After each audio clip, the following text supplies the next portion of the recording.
En más este video de la serie Revolución Industrial 4.0, vuelos supersónicos de pasajeros. En este video vamos a ver qué significa vuelos supersónicos, qué pasó que ya tuvimos vuelos supersónicos y no tenemos más, y cuáles son los nuevos desarrollos.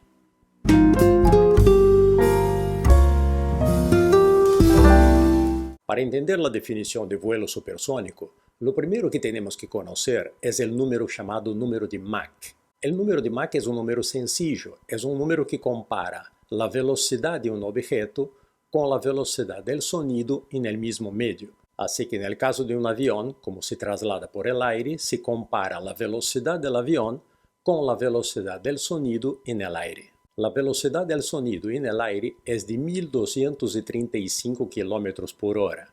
Entonces, si un avión va a 1235 km por hora, va a estar volando a exactamente Mach 1.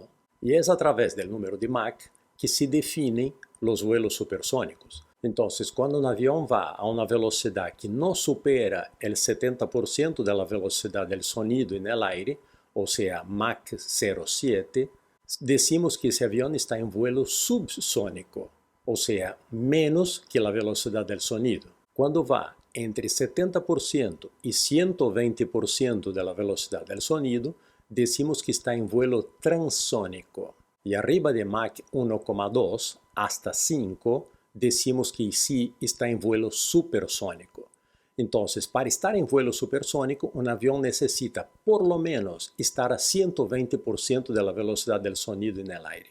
Y en el caso de Mach arriba de 5, o sea, más de 5 veces la velocidad del sonido, que no es un caso de un avión hoy, sino de los cohetes, decimos que está en vuelo hipersónico.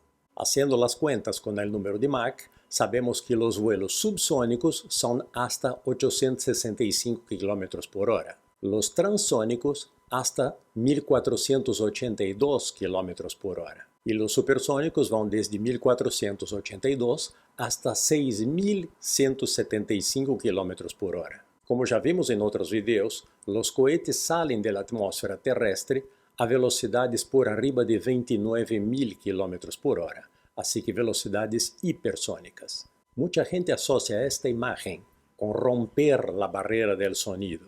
De hecho, cuando un avión pasa la velocidad del sonido, genera ese arco de vapor en la atmósfera. Eso es porque la fricción del avión con el aire genera ruido y, sin embargo, el avión sigue generando ruido a una velocidad más alta que la velocidad de propagación del ruido. Por eso se forma como esa nube alrededor del avión.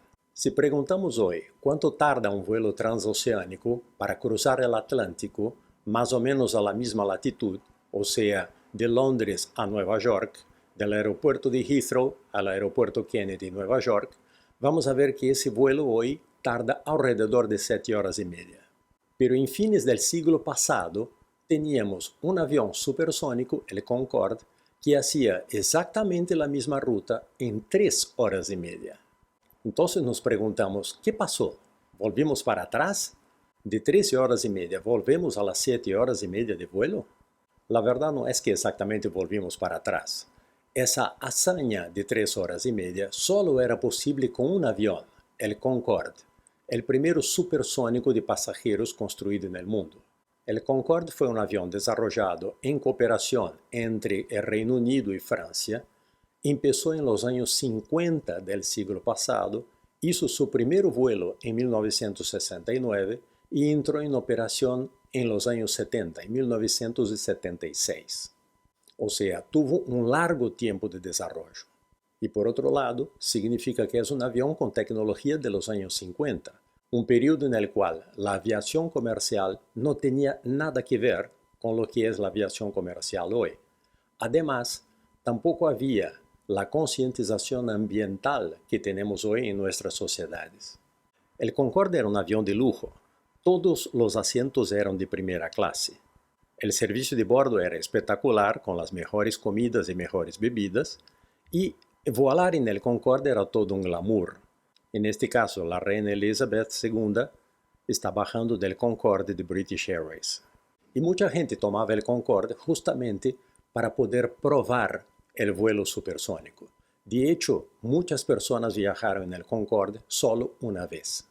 Las dos empresas que tenían el Concorde, British Airways y Air France, cada una tenía 7 unidades del Concorde y decidieron sacarlo de operación por varios motivos. Uno de los motivos era el altísimo consumo de combustible del Concorde.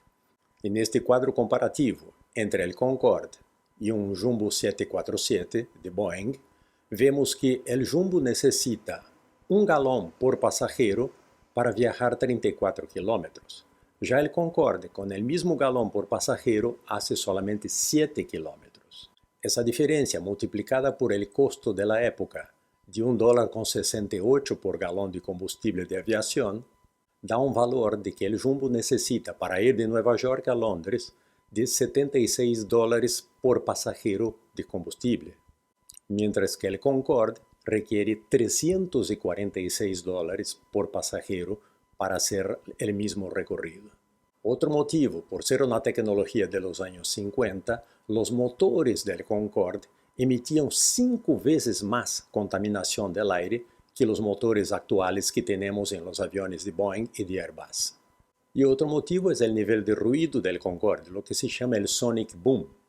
Aún a grandes alturas se escucha en la superficie de la Tierra el ruido del motor.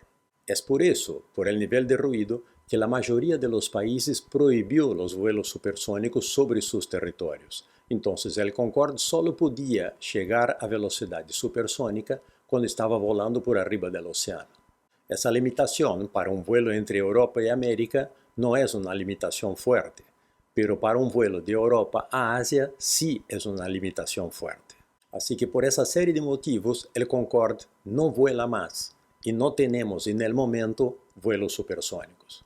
Por suerte tenemos nuevos desarrollos de aviones que van a permitir vuelos supersónicos de pasajeros una vez más, y esperamos que dessa vez de forma mucho más sostenible. Una de las empresas que está desarrollando vuelo supersónico es Aerion. Aerion está desarrollando un avión ejecutivo, no un avión comercial. En el caso está utilizando 3 turbinas para llevar el avión a velocidad arriba de Mach 2. Para ese desarrollo, Aerion trabaja en cooperación con Boeing, el gran fabricante de aviones de Estados Unidos, y con General Electric, un gran fabricante de turbinas de aviación para aerolíneas en todo el mundo. Hay varias otras empresas desarrollando proyectos, tanto para aviones comerciales como para aviones ejecutivos. Una de ellas, y quizás hoy la más importante en ese desarrollo, es Boom. O sea, el nombre es justamente el sonic boom, el ruido de los aviones supersónicos. En su desarrollo, Boom tiene el apoyo de varias aerolíneas del mundo, entre ellas Japan Airlines, United y American Airlines. Además, tiene cooperación con la Fuerza Aérea de Estados Unidos y con Rolls-Royce para el desarrollo de motores para vuelos supersónicos. Boom ya tiene una fábrica en la ciudad de Greensboro, en Carolina del Norte, en la que está produciendo el primer avión supersónico de pasajeros de Estados Unidos. Es similar al Concorde, se llama Overture y va a llegar a velocidades de Mach 1.7, o sea, un poco menos que el Concorde. Varias aerolíneas ya pusieron pedidos de ese avión, pendientes del desarrollo de que el avión pueda cumplir con las promesas de vuelo supersónico sostenible. American Airlines, por ejemplo, ya hizo un depósito para tener las primeras unidades de ese avión. Como se puede ver en la página de la empresa, los planes de Boom es la apertura de su fábrica ahora en 2022, mostrar el diseño del avión, que ya está definido, en 2024 se lanza a la producción, en 2025 va a estar listo y en 2026 va a tener su primer vuelo. Todos esos datos se pueden ver en la página de la empresa, boomsupersonic.com. Y el modelo del avión se llama Overture. Además del desarrollo de turbinas, Boom está trabajando muy fuerte en la aerodinámica, porque es a través de la aerodinámica que se va a buscar reducir el nivel de ruido del avión cuando está en vuelo supersónico. Otro desarrollo muy importante que está haciendo Boom es que el Overture va a usar el combustible SAF, que significa Sustainable Aviation Fuel, ou seja, um combustível sustentável, um combustível hecho através de plantas, não de hidrocarburos.